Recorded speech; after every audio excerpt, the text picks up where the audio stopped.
The message came on a Tuesday. All across Earth, every screen flickered to the same image. A group of beings that clearly weren't human. Some had too many eyes. Others had skin that shimmered like oil on water. A few looked almost human, except for small details that made them more wrong than if they'd had tentacles. Commander Jack Miller watched from the Pentagon's main control room, his coffee forgotten in his hand. 20 years in the military hadn't prepared him for this. "We are the Galactic Council," said the alien in the center. Its voice was oddly smooth, like it had studied human speech for years. "We have watched your world for some time.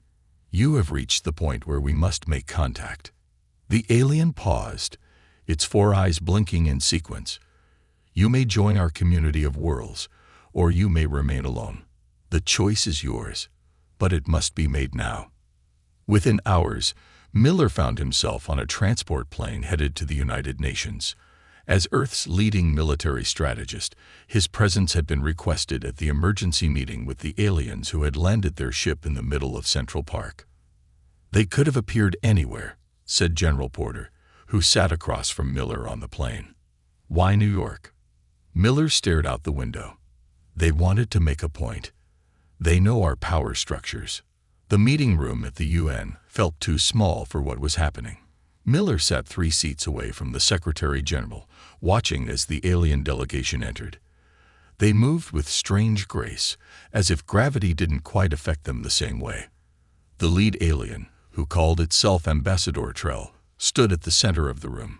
It was tall and thin, with skin like polished bronze and those unsettling 4 eyes. "The Galactic Council has maintained peace across 3 spiral arms for 12,000 years," Trell said. "We achieved this through strict regulations on military development." Miller noticed how the alien's gaze kept returning to him. Not to the world leaders, but to him, a military man. "To join the Council, Earth must agree to our primary treaty. No species may build warships above Class 4 capabilities." The Secretary General leaned forward. "And what exactly is Class 4? Trell made a gesture, and a hologram appeared in the center of the room. It showed specifications for ships, weapons systems, and power outputs, all with hard limits. Miller studied the hologram, his eyes narrowing. The limits were just above Earth's current military technology, almost as if they were designed specifically to contain human advancement. "Why these specific restrictions?" Miller asked, speaking out of turn. All 4 of Trell's eyes focused on him. "For peace." "That's not an answer," Miller said, ignoring the Secretary General's warning glance. Trell's mouth formed what might have been a smile. "There are threats in this galaxy that require management. The Council has found that unrestricted military development leads to disaster." "What threats?" Miller pressed. "The most significant is what we call the tide," Trell said after a pause. "But that is Council business, not for potential members to concern themselves with." Over the next week, Earth's nations debated the alien offer. Miller spent his time studying every word, every gesture the aliens had made. Something felt wrong. "They're hiding something," he told General Porter as they walked through the temporary military camp set up near the alien ship. "These restrictions aren't about peace. They're about keeping us weak." Porter sighed. "Maybe. But what choice do we have? They've offered us technology, medicine, access to other worlds." "At the price of our ability to defend ourselves," Miller countered. As they rounded a corner, they nearly collided with one of the smaller aliens, a being named Vel, who served as Trell's assistant. "Pardon me," Vel said, its voice higher and more mechanical than Trell's. "I was admiring your military structure. Very efficient." Miller studied the alien. Unlike Trell, Vel seemed genuinely curious. "Thank you. I hope we'll have the chance to learn from your people as well." "Oh yes," Vel said, its eyes blinking rapidly. "The Council has much to teach species like yours." It paused. "Though not all Council knowledge is shared equally." "What do you mean by that?" Miller asked. Vel seemed to realize it had said too much. "Nothing of importance." "Good day, Commander." It hurried away. 3 days later, Earth's nations voted to accept the Council's terms. Miller stood at the back of the room as the treaty was signed, watching the satisfaction in Trell's 4 eyes. Later that night, Miller found himself assigned as Earth's military liaison to the alien delegation. His first duty, a tour of the alien ship. The vessel was enormous inside, with corridors that seemed to bend in ways that hurt his eyes. Trell led the tour, pointing out technology that made Miller's military mind race with possibilities and restrictions. This propulsion system, Trell explained, gesturing to a pulsing blue core, allows travel between stars in days rather than centuries. You will be granted limited versions of this technology. Limited? Miller asked. Class 4 approved, Trell said smoothly. Sufficient for commerce and cultural exchange, but not for serious military applications, Miller noted. Trell's eyes narrowed slightly. The Council finds that most species are happier focusing on arts and sciences rather than weapons. As they continued the tour, Miller noticed a sealed door. Unlike the others, this one had markings that glowed red. What's in there? He asked. Council security matters, Trell said quickly, not relevant to Earth's integration. Miller made a mental note of the door's location. Something about Trell's tone had changed. There was tension there. 6 months passed. Earth began receiving its first approved alien technologies. Medical advances cured 3 major diseases. New energy systems made fossil fuels obsolete almost overnight. But Miller remained uneasy. Now an admiral overseeing Earth's compliance with Council restrictions, he had access to all reports about alien activities, and something wasn't adding up. They're scanning our military installations constantly, he told his new assistant, Lieutenant Ryan. Not just checking for compliance. They're assessing our capabilities in detail. Ryan, young but sharp, nodded. I've noticed they're particularly interested in how quickly we adapt their technology. Miller tapped his desk, almost like they're afraid of what we might do with it. That night, Miller used his security clearance to access the sealed section of the alien database. What he found made his blood run cold.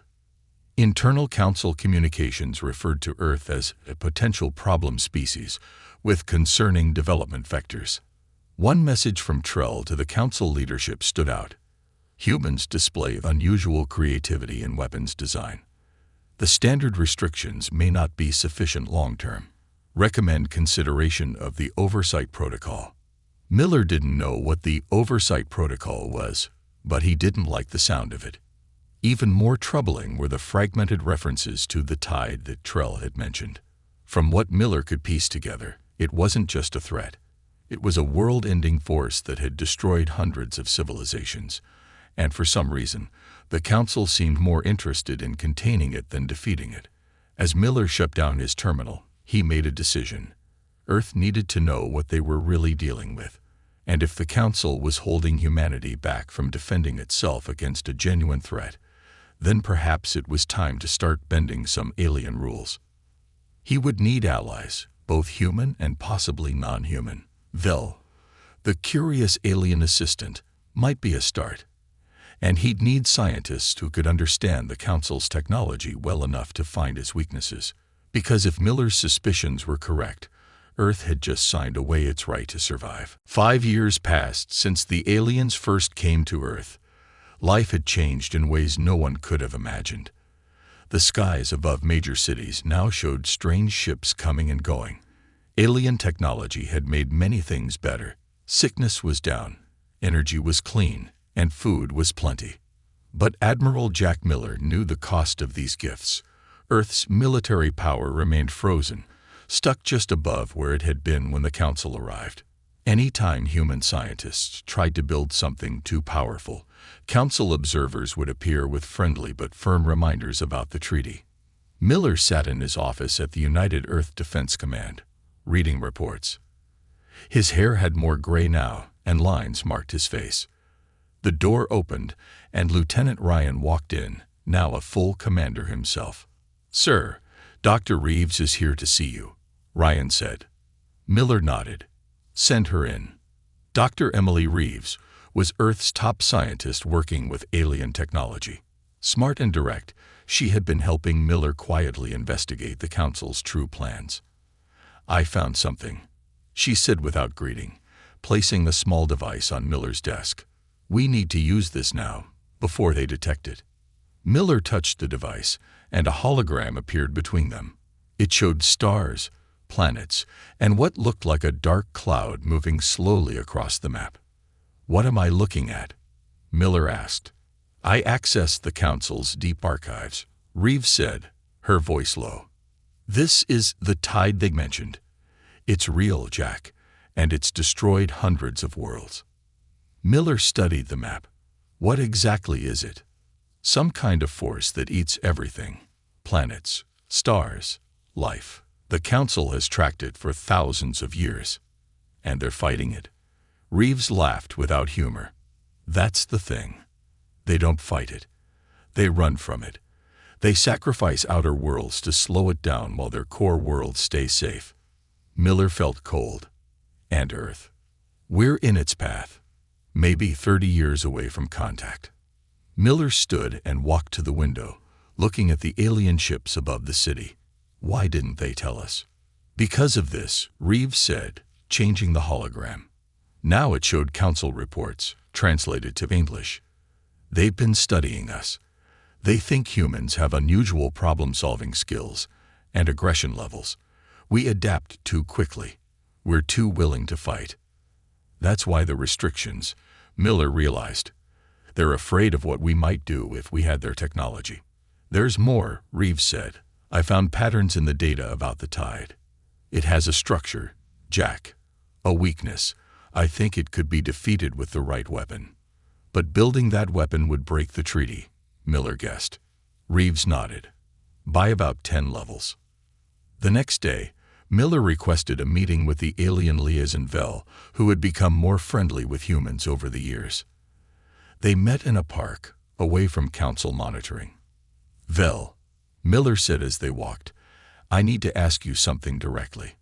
What is the tide, and why won't the Council fight it?" The alien stopped walking, its 4 eyes blinking in surprise. "You're not supposed to know about that." "But I do, and I know Earth is in its path." Vel looked around nervously. "The Council has lived with the tide for thousands of years. It's part of the natural order now." "Natural?" Miller's voice rose. "There's nothing natural about letting worlds die when you could save them." "It's not that simple," Vel said. "The Council tried fighting long ago. They lost badly. Now they manage the tide by directing its path away from important systems. And toward systems like ours," Miller said coldly. Vel's skin changed color slightly. "You weren't supposed to learn this so soon. Most species don't figure it out until the tide is almost upon them." "Most species aren't human," Miller replied. That night, Miller called an emergency meeting with Earth's top leaders. In a secure room deep underground, he and Reeves shared what they had learned. "Let me be clear," Miller said to the shocked faces around the table. "The Council isn't here to help us. They're containing us while setting us up as a buffer zone." The president of the United Earth Government, a woman named Helen Torres, spoke first. "Can we be sure of this?" Reeves played the holograms again. "The data is from their own systems. What do you suggest, Admiral?" Torres asked. Miller took a deep breath. "Dr. Reeves believes we can build a weapon, a ship that could actually hurt the tide. But it would be far beyond what the Council allows. They would stop us if they knew," the defense minister said. "Then they can't know," Miller replied simply. The room fell silent as everyone considered what he was suggesting. "Where would we even build such a ship?" someone asked. "Mars," Reeves said. "We have mining operations there already. The Council doesn't watch them as closely as Earth facilities." Torres studied Miller's face. "You're asking us to risk everything. If the Council discovers we're breaking the treaty, they might cut us off completely, or worse." "And if we do nothing," Miller countered, "the tide will definitely destroy us in 30 years. The Council has already written Earth off. After hours of debate, the vote was unanimous. Project Defiance would begin in secret. 3 months later, Miller stood on the surface of Mars, watching as massive machines dug into the red soil. Officially, this was a new mining operation to extract rare materials. In reality, they were building an underground shipyard. Reeves stood beside him in her spacesuit. The Council's observer ships make their Mars flyby every 14 days. We'll need to be careful with energy signatures. Miller nodded. How long until we have a working prototype? 2 years for the basic ship, maybe 5 for the complete weapons system. I've got our best people working on it, using everything we've learned from the Council's tech. Will it work? Miller asked. Reeves looked up at the stars. In theory, the tide has a quantum structure that should be vulnerable to the right kind of gravitational disruption. No one's tried it before because the Council avoids any research in that direction. Why would they avoid researching a weapon against their greatest enemy? Miller wondered. I don't know, Reeves admitted, but I found references to something called the Makers in their oldest files. Whatever the tide is, I think the Council is afraid of more than just it. As they walked back to the Mars base, Miller felt the weight of their secret. Earth was gambling everything on a ship that might not work against an enemy they barely understood, while hiding from supposed allies who might become enemies. But they had no choice. When faced with extinction, humans didn't surrender. They fought back, even if they had to break every rule in the galaxy to do it. The red dust of Mars swirled around the massive hidden entrance as it slowly opened. Admiral Miller's transport settled onto the landing pad, its engines powering down. This was his 10th visit to the secret shipyard in the past year, but the sight still amazed him each time. As the airlock cycled, Dr. Reeves waited for him inside. 2 years had passed since they began Project Defiance. Welcome back, Admiral, she said as he removed his helmet. You're just in time for the power core test. They walked through wide tunnels carved deep into the Martian landscape. Hundreds of workers moved around them, carrying equipment or studying screens. All of them had been carefully chosen for both their skills and their loyalty. How's progress? Miller asked. Good and bad, Reeves replied. The ship's hull is nearly complete. We've successfully built most systems using modified Council tech. Tom is keeping the Council observers distracted with his fake mining operations. Tom Wilson was their security expert, a man who could make anyone believe almost anything. His fake mining facility on the surface kept the occasional Council inspector satisfied. And the bad news? Miller asked. Reeves stopped at a massive window overlooking the main construction bay. Below them stood the skeleton of an enormous ship, easily 10 times larger than anything Earth had built before. The weapon system is proving difficult, she admitted. The gravitational disruptor requires power levels we're struggling to maintain. Miller studied the ship. Unlike the smooth, elegant Council vessels, the UES Defiance was angular and intimidating. It looked like what it was, a warship built by humans who refused to accept extinction. Will it be ready in time? Miller asked. It has to be. In a small office above the Martian surface, Tom Wilson entertained a Council inspector named Gare. The alien was tall with 6 limbs and seemed constantly uncomfortable in Mars gravity. As you can see, Tom said, pointing to mining charts that were entirely made up. Our extraction of rare minerals has increased by 40% since last quarter. Gare studied the charts with 3 of his eyes while the other 3 scanned the room. Impressive output. Yet your energy consumption is unusually high. Tom laughed casually. Mars is cold. Keeping our people warm takes power. Indeed. Gare placed a small device on the table. We've detected unusual readings from this region. Deep scans show large empty spaces beneath the surface. Tom didn't let his smile falter. Natural caves. Mars has many of them. We use some for storage. I would like to see these storage caves, Gare said. Of course, Tom replied, already planning which of the fake storage areas to show the inspector. Tomorrow morning. I need to prepare the transport. Gare agreed, but Tom could tell the alien wasn't fully convinced. As soon as Gare left, Tom sent an urgent message to Miller. They're getting suspicious. Need better cover story. Deep underground, the first test of the Defiance's power core was about to begin. Miller and Reeves stood in the control room, surrounded by engineers. If this works, Reeves explained, we'll have enough power for both the ship's systems and the gravitational disruptor. And if it doesn't? Miller asked. Then we're back to the drawing board, she said grimly. The countdown began.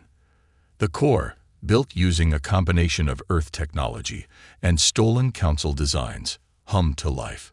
Screens showed power levels rising steadily. Looking good, one engineer said. Approaching 50% capacity. Miller felt hope rising. Then alarms began to sound. Power fluctuation. Someone shouted. The containment field is destabilizing. Reeves moved quickly, typing commands into her console. Shut it down. Now. The core powered down just before disaster. When the dust settled, Reeves looked exhausted. What happened? Miller asked.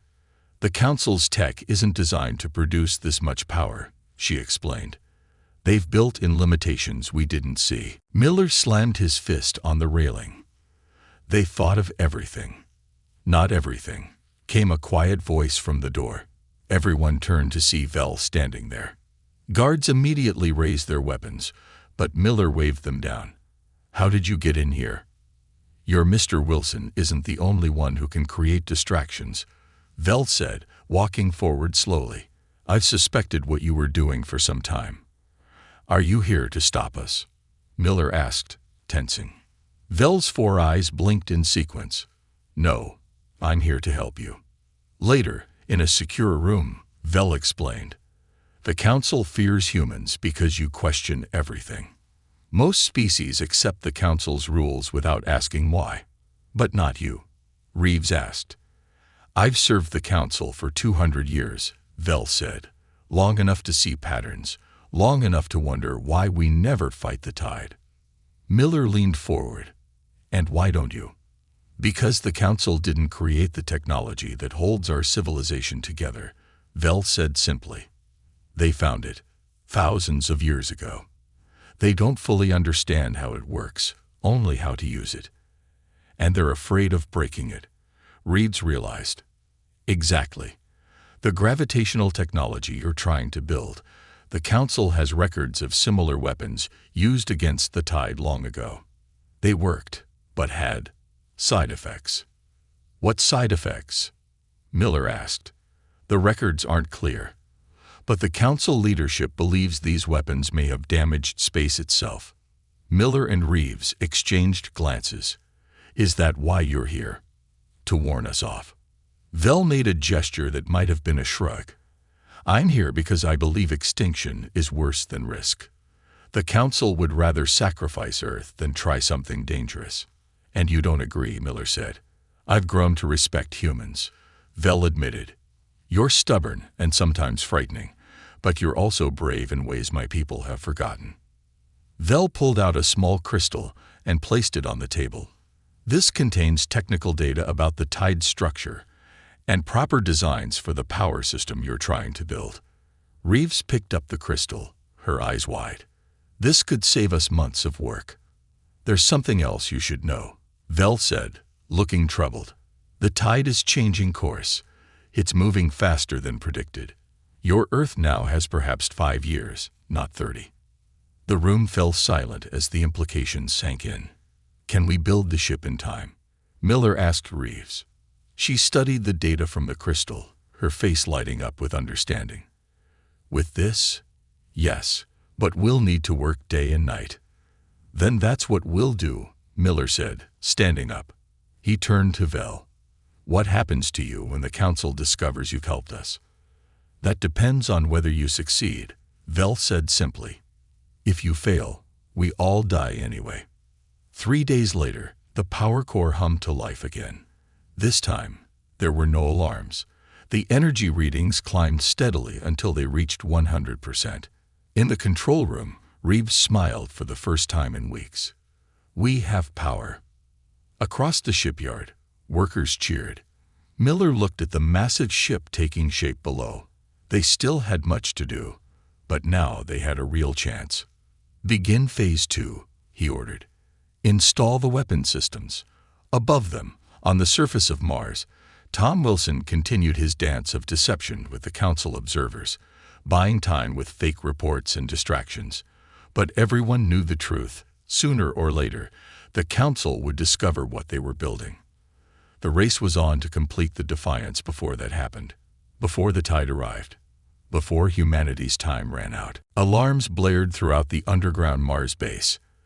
Admiral Miller ran down the corridor toward the command center, his heart pounding. After 3 years of secrecy, their time had run out.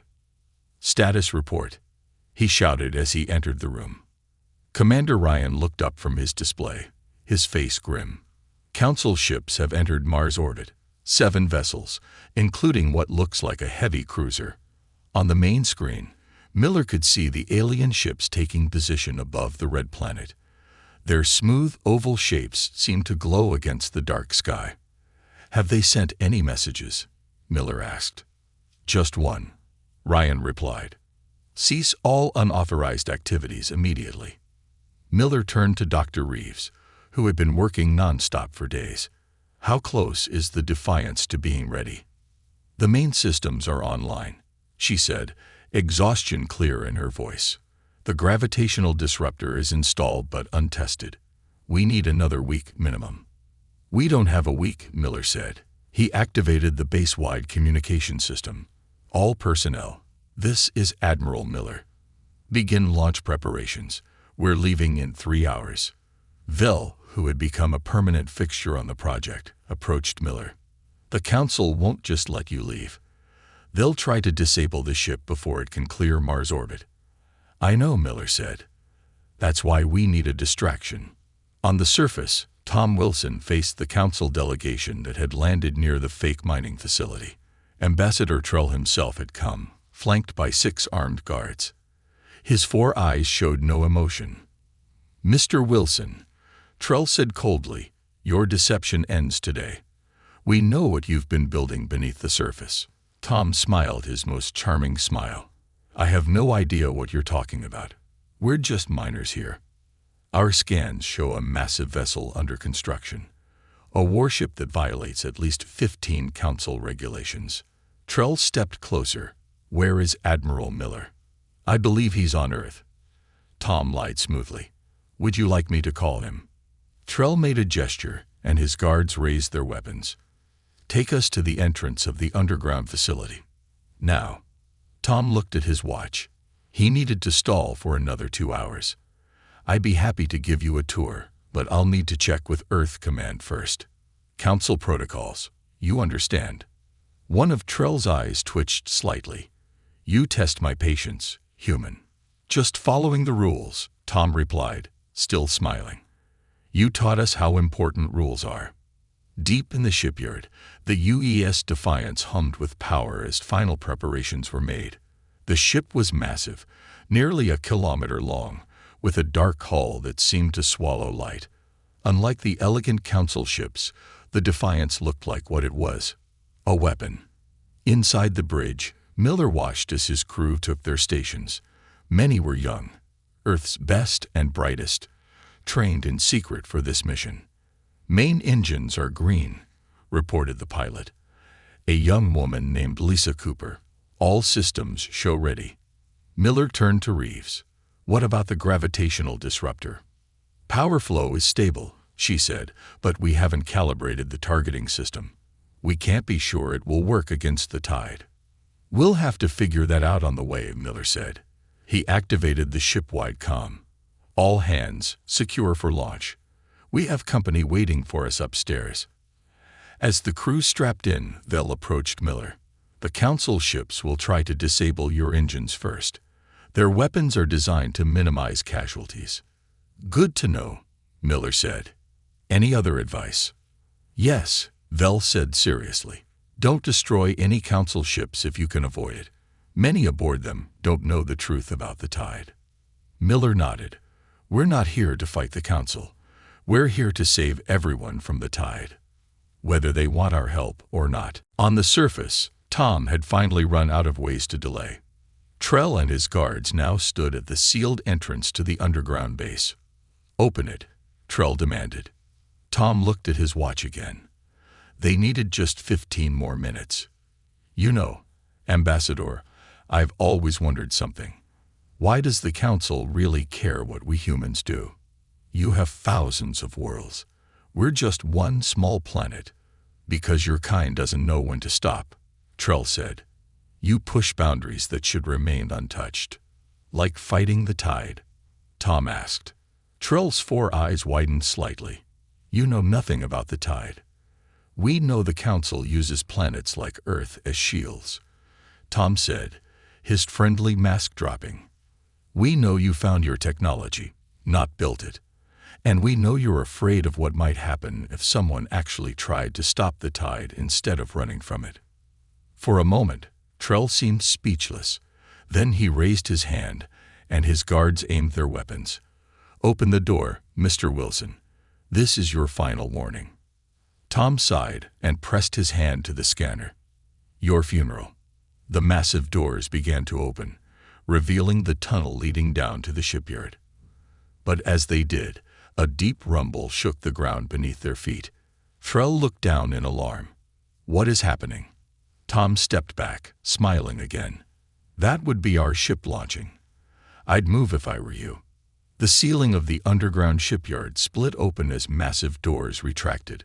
Clouds of red dust billowed outward as the Defiance's engines ignited, lifting the enormous ship upward with incredible force. On the bridge, Miller gripped his chair as the ship shuddered around him. "Status." "Clearing the launch bay," Cooper reported. "Approaching surface level in 10 seconds. The view screen showed the red Martian landscape rushing toward them, then suddenly giving way to open sky as they burst through the surface. "Council ships detected," the tactical officer announced. "They're moving to intercept." Miller studied the display. 7 Council vessels had formed a blockade in orbit. "Full power to forward shields. Set course directly through their formation. Let's see if they're willing to fire on us." The Defiance accelerated upward, its massive form cutting through the thin Martian atmosphere. Ahead, the Council ships began to move, adjusting their position to cut off escape routes. "They're charging weapons," reported the tactical officer. "Hold course," Miller ordered. He opened a communication channel. "This is Admiral Miller of the UES Defiance to Council vessels. We have no hostile intentions toward you. Our mission is to stop the tide. Do not interfere." The response came immediately. Ambassador Trell's voice filled with anger. "Admiral Miller, you have violated Council law. Power down your ship immediately, or we will be forced to disable it." Miller looked at Vel, who nodded slightly. "They'll try to target our engines, but their weapons aren't designed to destroy a ship this size." "Good to know," Miller said, then addressed the crew. "Brace for impact. They're about to." Before he could finish, the ship shuddered as energy beams struck the shields. "Shields holding at 80%, someone reported. Miller nodded. "Continue acceleration. Full power to engines." The Defiance surged forward, directly toward the Council formation. It was a game of chicken, and Miller was betting that the Council ships would move rather than risk a collision with the much larger human vessel. He was right. As the Defiance approached, the Council ships broke formation, scattering to avoid the human warship. "We're clear," Cooper announced as they burst past the blockade. "Prepare for faster-than-light jump," Miller ordered. "Let's get out of here before they regroup." As the stars began to stretch on the view screen, a new alarm sounded. "New contact," the tactical officer shouted, his voice rising. "Massive energy signature detected at the edge of the solar system." Miller turned to Vel, whose 4 eyes had gone wide with fear. "It's the tide," Vel whispered. "It's here, years ahead of even my prediction." On the main screen, they could see it now, a darkness spreading across the stars, consuming everything in its path. The tide had arrived, and Earth's time had run out. On the bridge of the Defiance, silence fell as everyone stared at the view screen. The tide looked like a living darkness, spreading across the stars like black ink in water. Where it touched, stars dimmed and died. "It's heading straight for Earth," Commander Ryan said, breaking the silence. "Estimated time to arrival: 6 hours." Miller turned to Dr. Reeves. "Can the gravitational disruptor work in its current state?" She ran her fingers through her messy hair. "In theory, yes, but we haven't tested it, and we don't know the right frequency to target the tide structure. We'll need to get closer to scan it properly," she added, "dangerously close." Miller nodded and looked at the tactical display. The Council ships were regrouping, but they weren't pursuing the Defiance. Instead, they were turning away from both the human ship and the tide. "They're running," Miller said, disgust in his voice. "Just like Vel said they would." "They follow the old protocols," Vel explained, looking ashamed. "Sacrifice the outer system.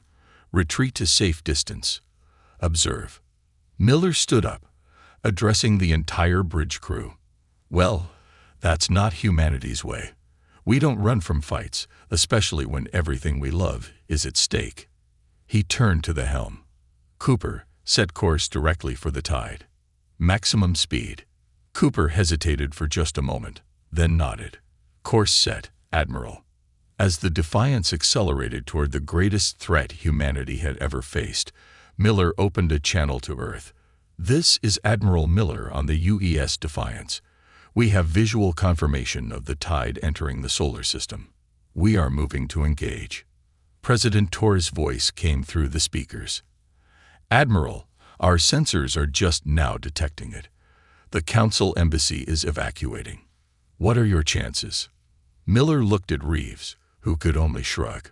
"Unknown, Madam President, but we're the only hope Earth has." "Then good luck, Defiance.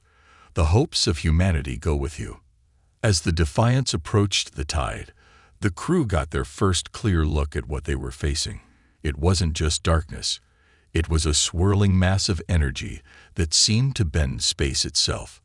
"Beginning scans," Reeves announced, her eyes fixed on her instruments. "The structure is like nothing I've ever seen. It's almost like what?" Miller prompted. "Like a program," she said, looking up in surprise. "It has patterns, repeating sequences. This isn't a natural phenomenon." Vel moved to her station, examining the data. The oldest Council records hint that the tide might be artificial, but no one believed them. "You mean someone made this thing?" Cooper asked from the helm. "It appears so," Reeves said. "And if it's made, it can be unmade." Her fingers flew over her console. "I'm identifying the frequency patterns now. The gravitational disruptor needs to match them precisely." Suddenly, the ship shuddered violently. Warning lights flashed across every console. "We're being pulled in," Cooper shouted, fighting with the controls. "The tide has us in some kind of gravity well." Miller grabbed his chair to steady himself. "All power to engines. Get us free." "I can't," Cooper replied, panic in her voice. "It's too strong." Reeves looked up from her station. "Wait, this could work to our advantage. We need to get close anyway to use the disruptor effectively." "How close?" Miller asked. "Very close," she admitted, "almost inside it." Miller made his decision. "Cut engines. Let it pull us in. Divert all power to the gravitational disruptor." The bridge crew stared at him in shock, but followed his orders. The ship stopped fighting against the tide's pull and began to accelerate toward the darkness. "Disruptor power at maximum," reported the engineering officer. "But we've never tested it at these levels." "No time like the present," Miller said with grim humor. He turned to Reeves. "How much longer do you need?" 2 minutes to match the frequency pattern," she said, working frantically. "Maybe less." Miller looked at the view screen. The darkness was filling it now, tendrils of energy reaching toward the ship like hungry fingers. "Make it less." Just before the Defiance was swallowed by the tide, A communication came through. It was Ambassador Trell. Admiral Miller, cease this foolish action immediately. You don't understand what you're interfacing with. Miller smiled tightly. Actually, I think we do. It's a weapon, isn't it? A very old, very advanced weapon that the Council has been running for thousands of years. Trell's 4 eyes blinked rapidly. It is beyond your comprehension. The makers created it for purposes we cannot fathom. Interfering with it could destroy reality itself. Or it could save billions of lives, Miller replied. I'll take that chance. He cut the transmission. On the bridge of the Defiance, silence fell as everyone stared at the view screen. The tide looked like a living darkness, spreading across the stars like black ink in water. Where it touched, stars dimmed and died. It's heading straight for Earth, Commander Ryan said, breaking the silence. Estimated time to arrival: 6 hours. Miller turned to Dr. Reeves. Can the gravitational disruptor work in its current state? She ran her fingers through her messy hair. In theory, yes, but we haven't tested it, and we don't know the right frequency to target the tide structure. We'll need to get closer to scan it properly, she added, dangerously close. Miller nodded and looked at the tactical display. The Council ships were regrouping, but they weren't pursuing the Defiance.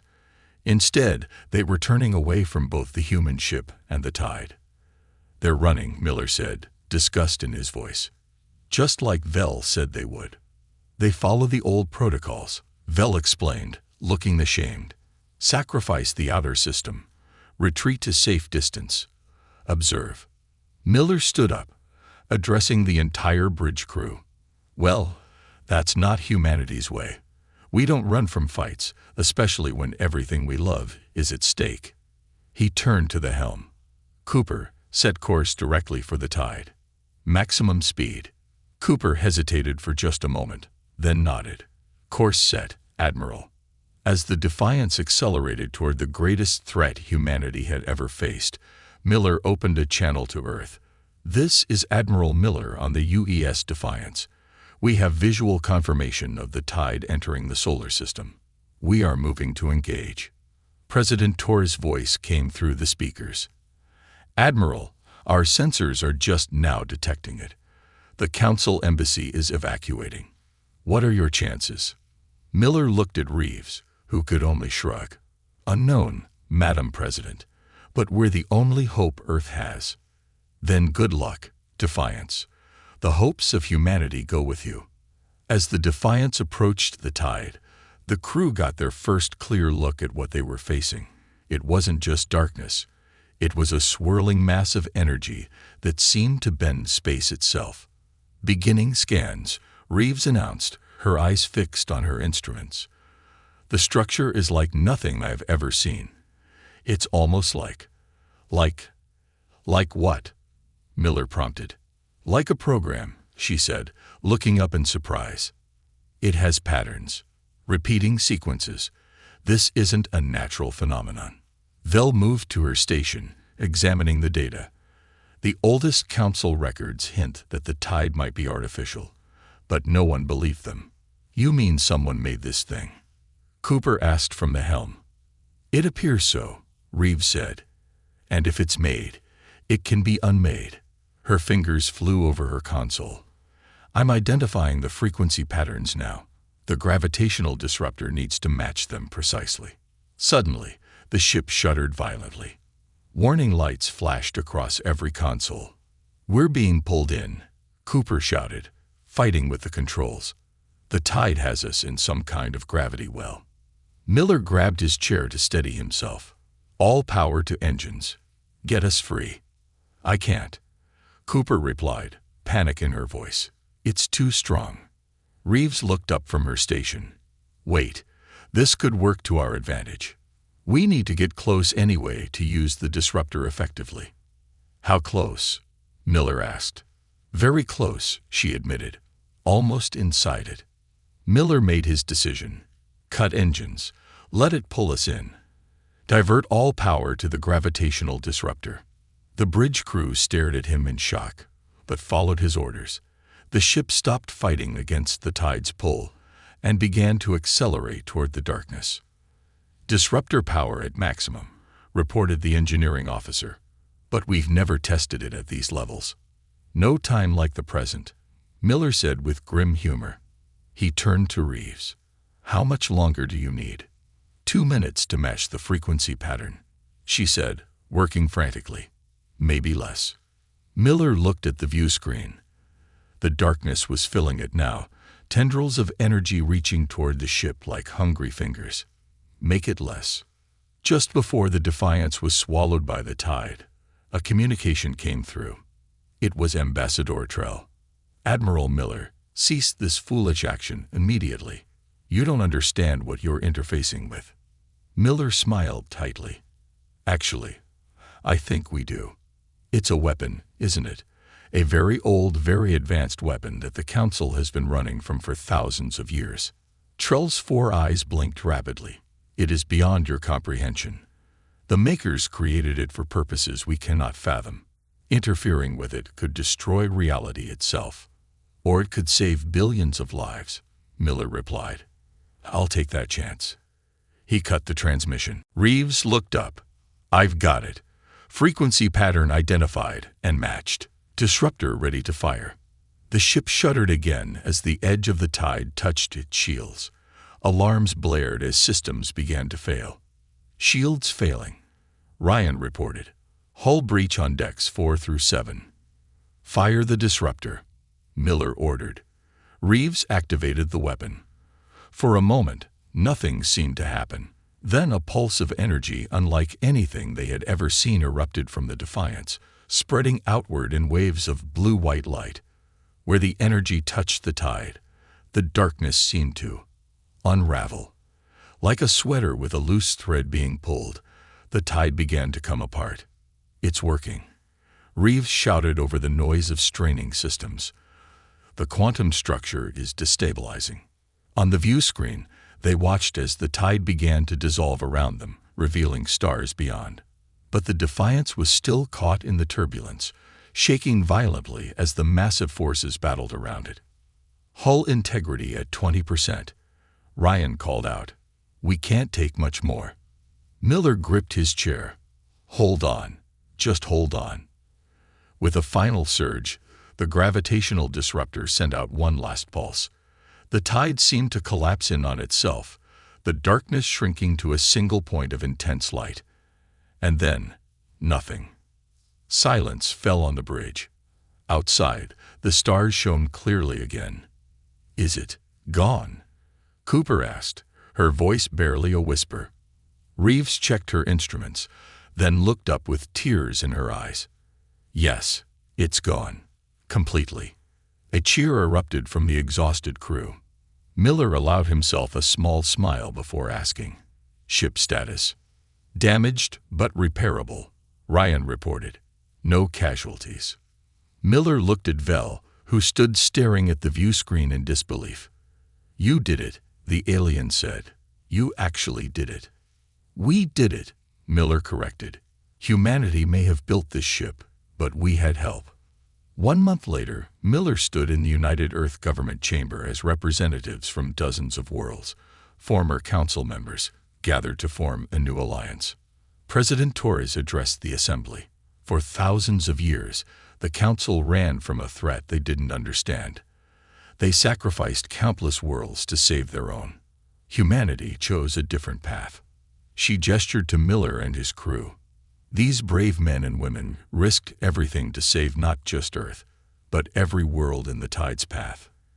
And in doing so, they discovered a truth. The tide was not some unstoppable force of nature, but a weapon, one that could be defeated. Miller looked at Vel, now serving as representative of his own people, who nodded in acknowledgement. "Today," Torres continued, "we form a new alliance. Not one based on fear and sacrifice, but on courage and cooperation. The Defiance protected fleet will be our shared shield, with ships built by all our worlds working together." As the chamber erupted in cheers, Miller thought about the journey that had brought them here. The Council had made rules to hold humanity back. fearing what they might do with advanced technology. They were right to be afraid. Humans refused to accept defeat. They broke the rules, built a warship, and faced an enemy that others had run from for millennia. And in doing so, they had changed the galaxy forever. Captain Jack Miller stood at the viewport, staring at his new assignment. The ship looked like it belonged in a museum, not active service. The HSS Perseverance was small compared to modern Alliance vessels, its hull patched in dozens of places. The once proud name was barely visible under layers of space dust and corrosion. "They call it the Pebble," said Admiral Banks, not bothering to hide his smirk. "Fitting for a captain who thinks rules are just suggestions." Jack said nothing. 6 months ago, he had disobeyed direct orders to abandon a civilian colony under attack. His actions saved 2,000 lives, but cost the Alliance an expensive warship. The military court had two options: kick him out or demote him to the worst assignment possible. The Perseverance was that punishment. "Your crew arrives tomorrow," Banks continued. "They're as problematic as you. Consider this your last chance, Miller. Serve quietly, follow orders, and maybe in 10 years we'll talk about a transfer." After Banks left, Jack walked the empty corridors of his new command. The air smelled stale. Lights flickered. When he reached the bridge, half the control panels were dark. "This is worse than the reports said," he muttered. "You can say that again," came a voice from behind him. Jack turned to see a tall woman with short red hair carrying a toolkit. She wore an engineer's uniform with the name Reynolds on it.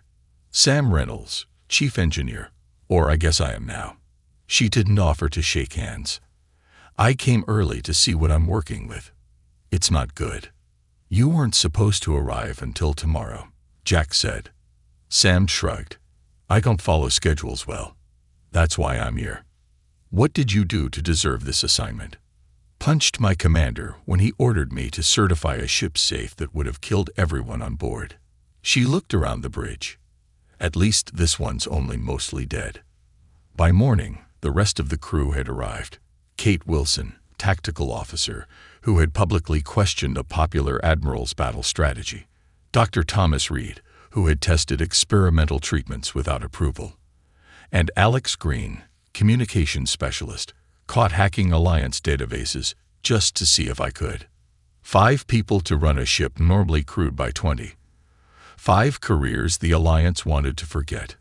"Welcome to the Pebble," Jack told them as they gathered on the bridge. "This ship and this assignment are meant to be our punishment. We patrol the emptiest sector of human space until we retire or quit." "Great pep talk, Captain," Kate said, examining her console with distaste. "I'm not finished," Jack replied.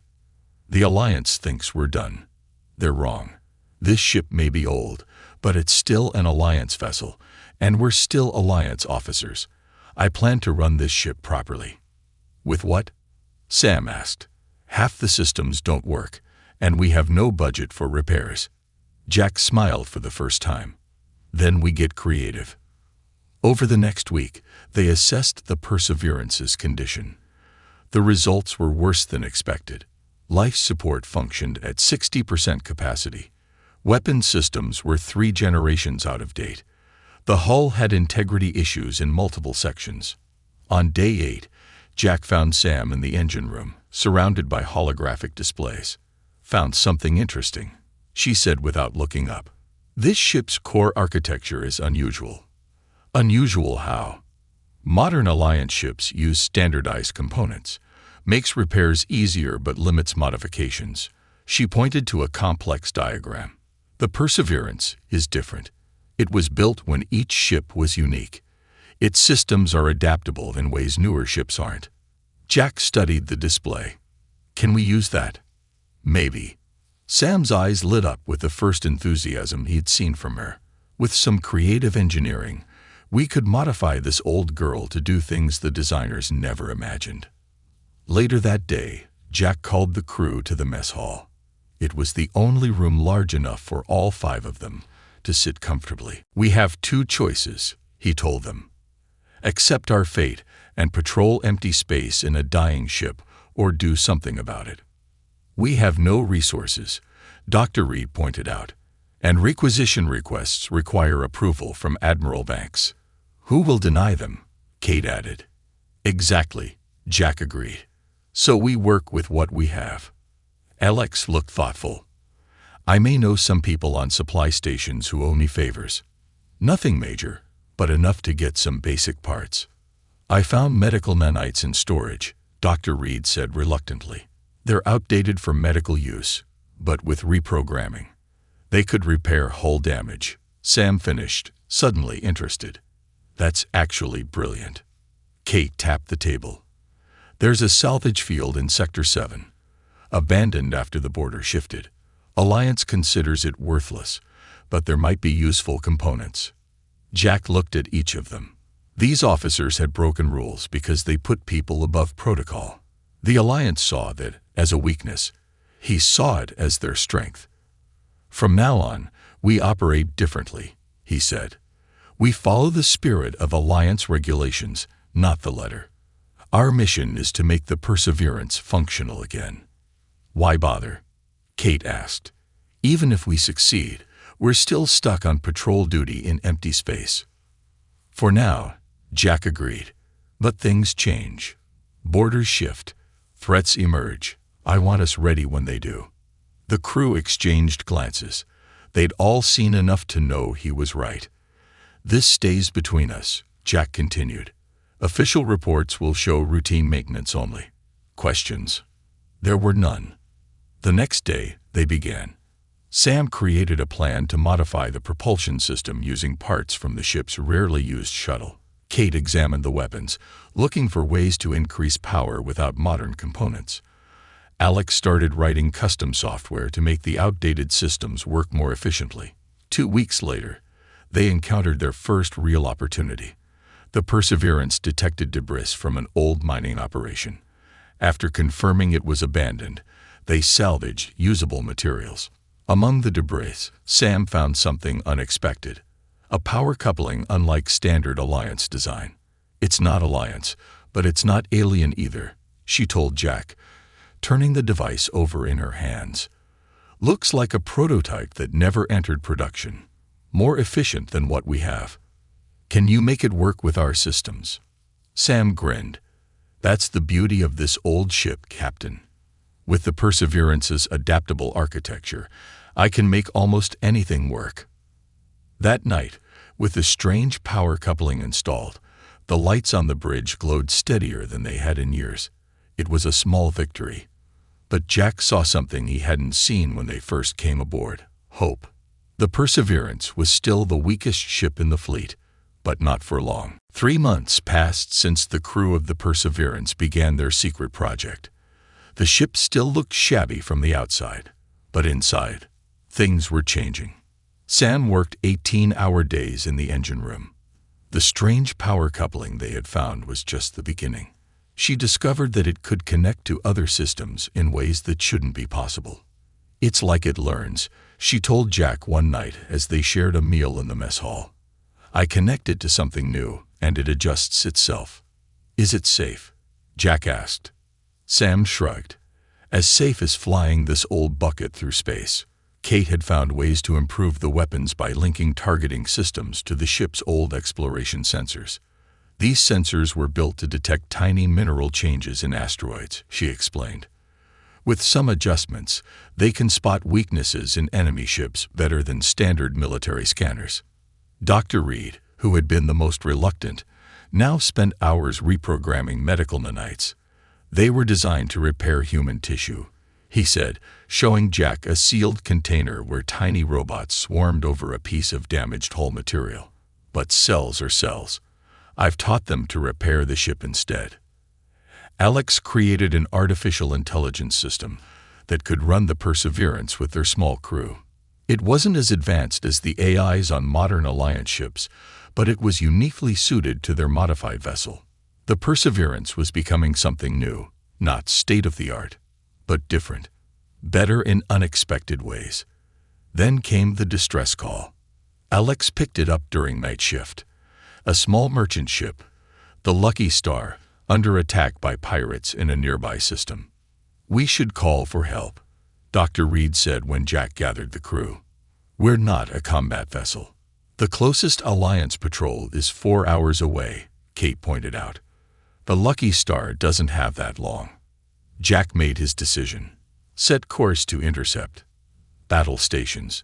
They arrived to find the Lucky Star crippled, 4 pirate ships surrounding it. The pirates were so surprised to see an Alliance vessel that Jack had time to position between them and their prey.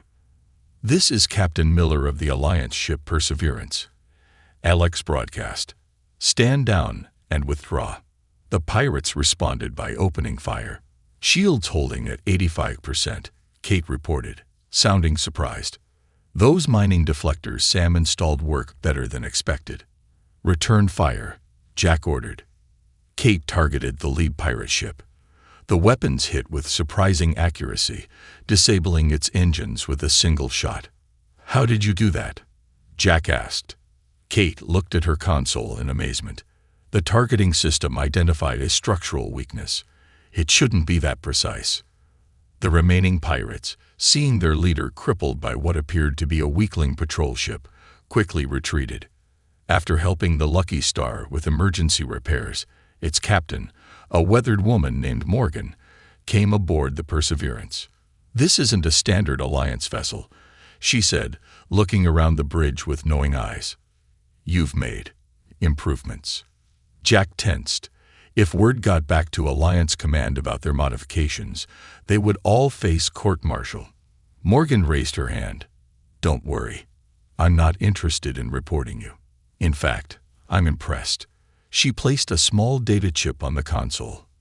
"I trade in rare items.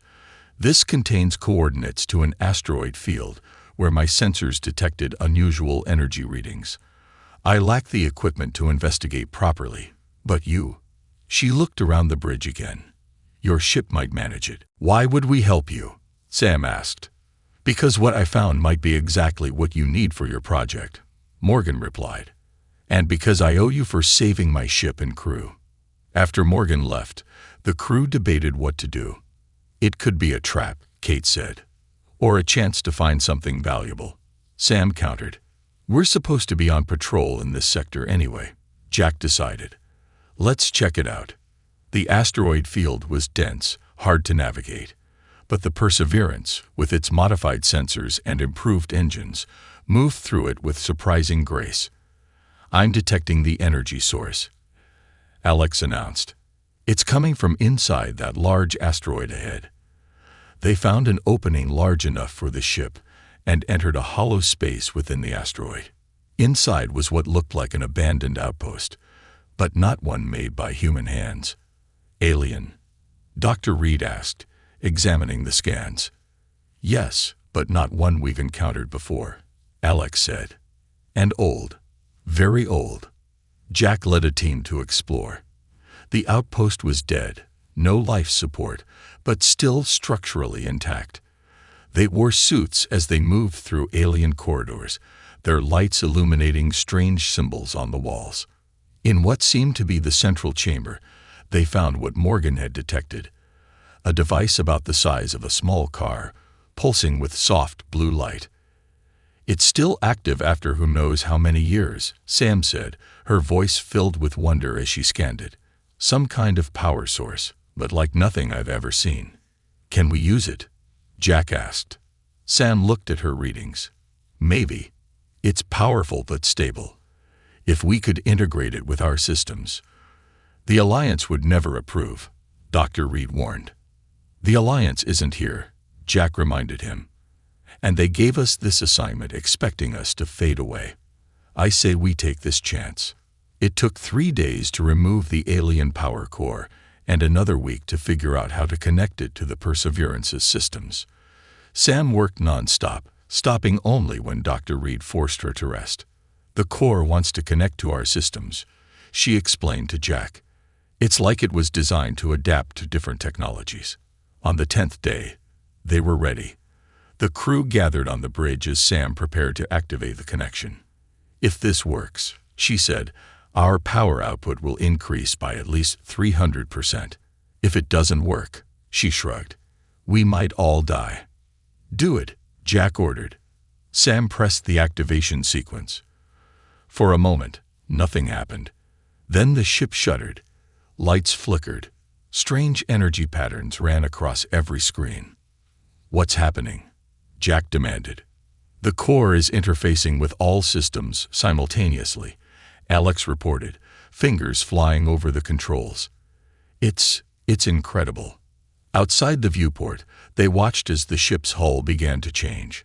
The metal darkened, spreading outward from the engine room where the core was installed, until the entire ship was covered in a material that seemed to absorb light. It wasn't just black. It was an absence of color, as if that part of space had been erased. "Systems stabilizing," Kate announced as the shuddering stopped. "Power levels at 450% of previous capacity. Weapons, shields, sensors. Everything is enhanced. The hull has been transformed at the molecular level," Dr. Reed added, checking his medical scanners. "It's stronger than any material I've ever seen." Jack stared at the readings, then at the viewport showing their ship's new appearance. The Perseverance was no longer the weakest ship in the fleet. It had become something else entirely. "What have we created?" he wondered aloud. They were about to find out. 2 weeks after installing the alien power core, the crew was still discovering what their ship could do. The blackened hull absorbed sensor scans, making the Perseverance nearly invisible to standard detection systems. The weapons hit harder, the shields were stronger, and the engines pushed the old ship to speeds it was never designed to reach. "It's like the ship is evolving," Sam told Jack as they reviewed the latest test results. "Every system keeps improving, even when we don't touch them." "Is that normal?" Jack asked. Sam laughed. "Nothing about this is normal, Captain. We've connected our systems to alien technology we barely understand." Jack nodded. They all knew the risks they had taken, any negative effects. "Nothing dangerous," Sam replied. "But there's something else." She hesitated. "Sometimes the ship seems to respond before we give commands, like it knows what we want to do." Before Jack could respond, the bridge door slid open, and Kate rushed in. "Captain, you need to see this." On the main screen, Kate displayed long-range sensor readings. "I detected an unusual energy spike near the edge of our patrol zone. When I focused our sensors on it, I found this." The screen showed what looked like a tear in space, glowing with strange energy patterns. As they watched, objects began emerging from it. "Ships?" Jack asked. "At least 20 so far," Kate confirmed. "Large ones, and they match no known design in our database." "Are we in visual range?" Kate shook her head. "No, but our enhanced sensors can create a rendering." The screen changed to show sleek vessels with sharp angular designs. They were dark gray with glowing red lines running along their hulls, like blood vessels. "They're heading for Alliance space," Kate said. "And they're moving fast." Jack hit the ship-wide comm. "All hands to the bridge, emergency stations." Within minutes, the entire crew had assembled. Jack explained the situation. "We need to warn Alliance Command," Dr. Reed said. "Agreed," Jack replied. "Alex, send a priority message. Include all sensor data." Alex worked at the communications console, then frowned. "I can't get through. Something's blocking our signal." "The unknown ships." "Possibly. Or the anomaly they came through." Jack considered their options. "We'll move closer to Alliance space and try again. In the meantime, maintain observation of those ships." They watched as more vessels emerged from the tear in space. Large ships, small ships, what looked like troop carriers and weapon platforms. A fleet preparing for war. "They're attacking something," Kate suddenly announced. "The monitoring station at Outpost 47. Jack ordered maximum magnification. The screen showed the small Alliance outpost, little more than a sensor array and emergency shelter for passing ships. 5 of the unknown vessels surrounded it. There was a flash of red light, and the outpost disappeared. "No warning," Alex whispered. "No demands. They just destroyed it." There were 3 people stationed there, Jack said quietly. They watched in silence as the alien fleet reorganized and continued its advance toward Alliance space. They're jamming all standard communication frequencies, Alex reported. I can't get any message out. Then we need to get closer to Alliance territory, Jack decided. Plot a course that keeps us away from the main alien fleet. As they changed course, Kate detected a smaller ship breaking off from the alien fleet. It's heading our way. Fast. Have they spotted us? Jack asked. Unknown, but they're on an intercept course. Evasive maneuvers, Jack ordered. Let's see if our stealth capabilities work. The Perseverance turned away, its blackened hull absorbing light and scanner waves, making it nearly invisible against the backdrop of space. For a moment, it seemed the alien vessel would pass them by. Then it suddenly changed course, heading straight for them. They've seen us, Kate reported. Incoming weapons fire. Shields up, Jack ordered. The alien weapon hit them. A beam of red energy that would have cut through a normal Alliance patrol ship. But the Perseverance's shields, enhanced by the alien core, held. Shields at 90%, Kate reported, sounding surprised. That shot should have disabled us. Return fire, Jack ordered. Let's see what our weapons can do. Kate targeted the alien vessel and fired. The Perseverance's modified weapons struck with precision, hitting what appeared to be the alien ship's engine. The effect was immediate and dramatic. The alien vessel spun out of control, its propulsion system disabled. Direct hit, Kate announced. Their engines are down. Jack saw an opportunity. Can we capture that ship? We need information about what we're facing. Sam studied her console. We might be able to use the medical nanites to cut through their hull and create an entry point. Do it, Jack ordered. Kate, Alex with me. Dr. Reed, prepare the medical bay in case we find injured aliens. 20 minutes later, Jack led a boarding team onto the alien vessel. The inside was as angular as the outside, with corridors lit by the same red glow that lined the hull. They moved carefully, weapons ready. They found the crew in what appeared to be the command center, 5 beings that looked almost human, but with gray skin and eyes that glowed the same red as their ship. 4 were dead, killed when their vessel's systems exploded during the battle. 1 still lived, badly injured. Dr. Reed, Jack called over the comm. We need you here.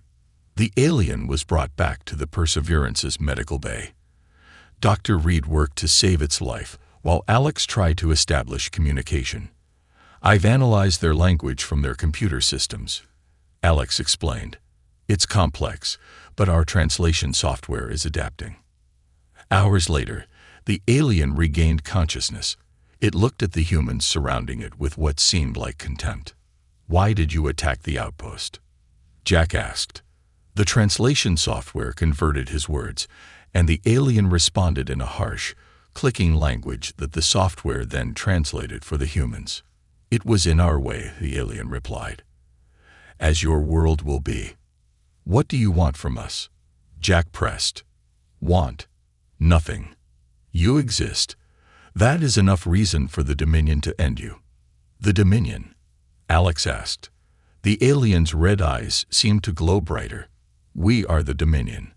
We move from galaxy to galaxy, cleansing them of lesser species. Your alliance is nothing to us. Your weapons are primitive. Your ships are weak. Not all of them, Jack said, thinking of how the Perseverance had disabled this alien ship. The alien made a sound that might have been laughter. 1 ship means nothing. Our main fleet approaches. Thousands of vessels.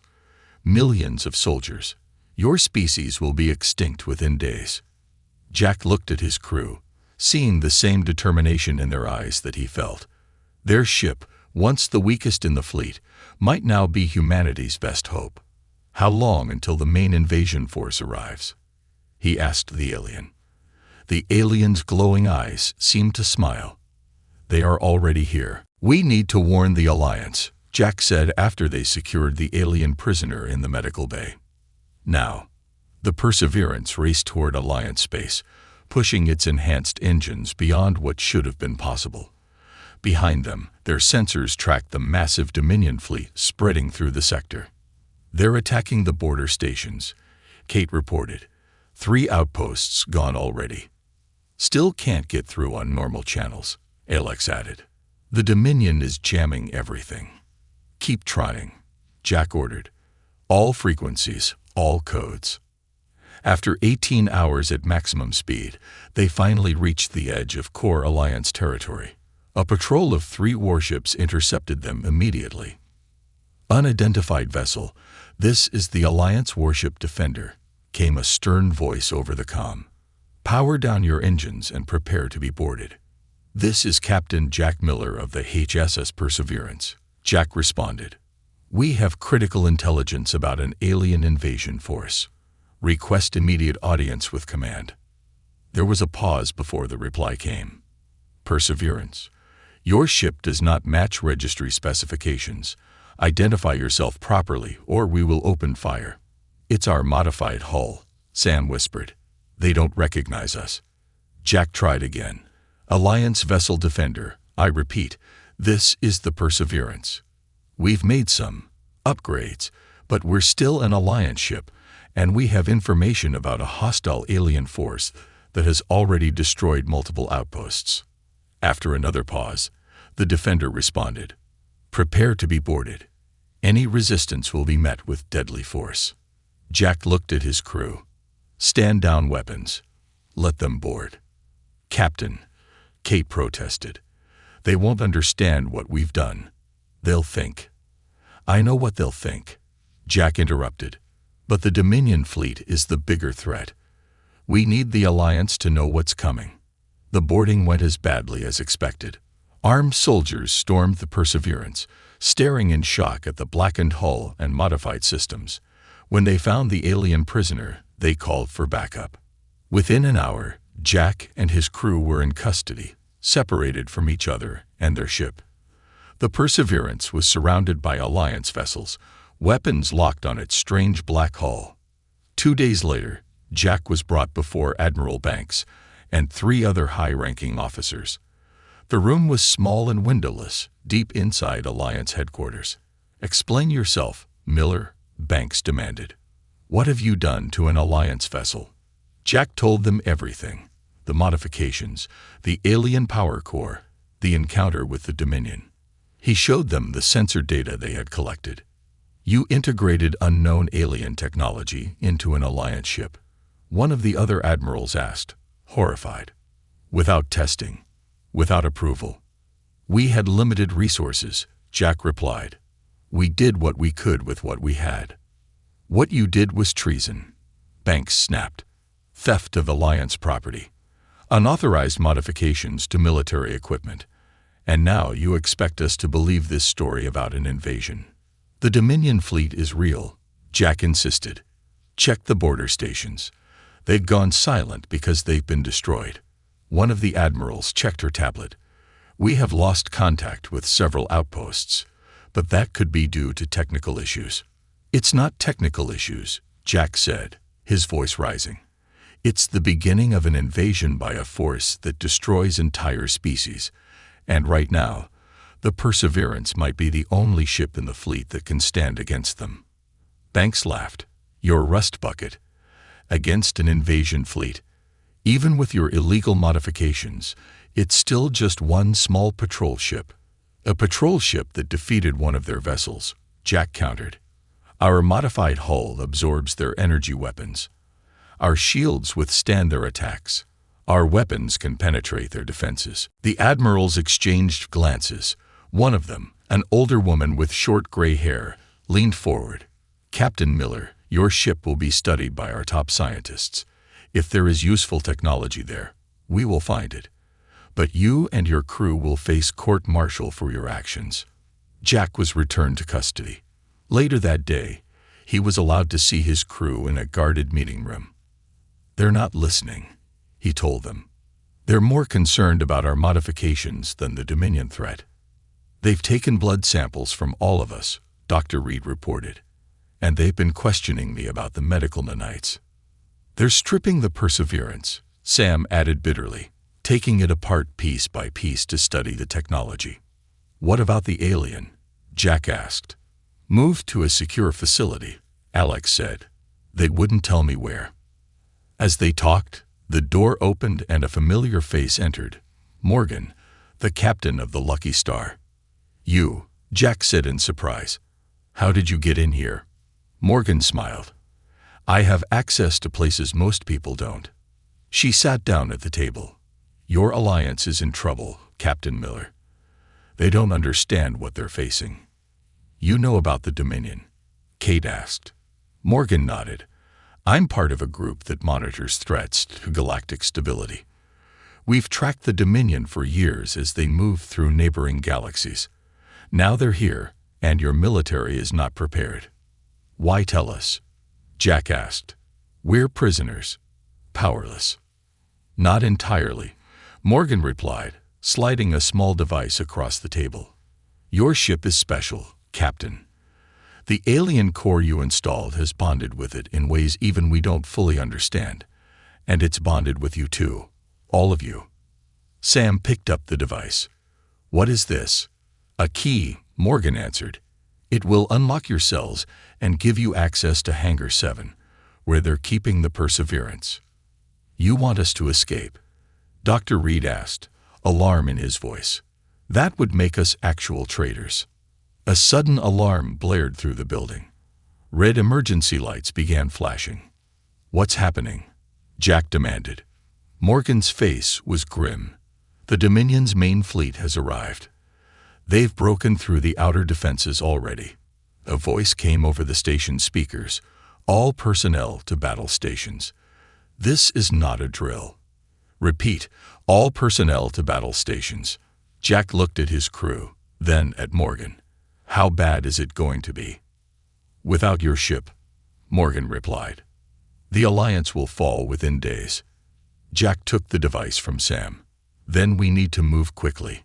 As alarms continued to sound, Jack turned to his crew. "I won't order any of you to do this. If we take the Perseverance without authorization, there's no going back. We'll be fugitives. If we don't," Kate said, "there might not be an alliance to return to." One by one, the crew nodded their agreement. "Dr. Reed," Jack said to the medical officer, who still looked uncertain, "what have you learned about the ship since we installed the core?" Reed hesitated, then said, "Something strange has been happening. The nanites report that the ship's systems are becoming more integrated, more alive. It's developing patterns similar to a neural network." "Are you saying the ship is becoming sentient?" Alex asked. "I don't know," Reed admitted, "but it's changing in ways we don't understand." Jack looked at the device in his hand, then at his crew. "Let's find out together." Morgan stood. "I'll create a distraction. Get to your ship. The Alliance needs you, even if they don't know it yet." As Morgan left, Jack activated the device. The door lock clicked open. "Time to go," he said. The Perseverance was waiting for them. Alarms blared throughout Alliance headquarters as Jack and his crew raced through the corridors.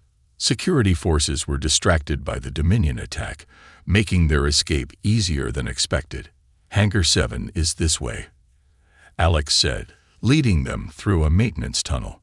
They emerged into a vast hangar where the Perseverance sat surrounded by scanning equipment and research teams. The ship's blackened hull seemed to absorb the bright hangar lights, creating a shadow deeper than it should be. "How do we get past all these scientists?" Kate whispered. As if in answer, the hangar's emergency lights began flashing red. A voice came over the speakers.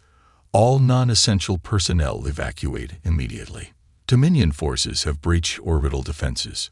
The research teams quickly filed out, leaving only a few guards who were easily avoided in the confusion. "That was convenient," Sam commented as they approached their ship. "Too convenient," Jack agreed, looking around suspiciously, but they had no time to question their good fortune. When they reached the Perseverance, they found the main hatch already open, waiting for them.